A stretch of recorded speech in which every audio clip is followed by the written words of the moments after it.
estaba viejo y por tanto algo enojadizo, empezó a sufrir las consecuencias de mi mal humor. Una noche, en que volví a casa completamente embriagado después de una de mis correrías nocturnas por la ciudad, me pareció que el gato evitaba mi presencia. Lo alcé en brazos, pero asustado por mi violencia, me mordió ligeramente en la mano.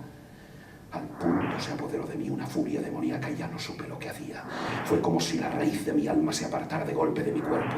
Una maldad más que diabólica, alimentada por la ginebra, estremeció cada fibra de mi ser. Sacando del bolsillo del chaleco un cortaplumas, lo abrí mientras sujetaba al pobre animal por el pescuezo y deliberadamente le hice saltar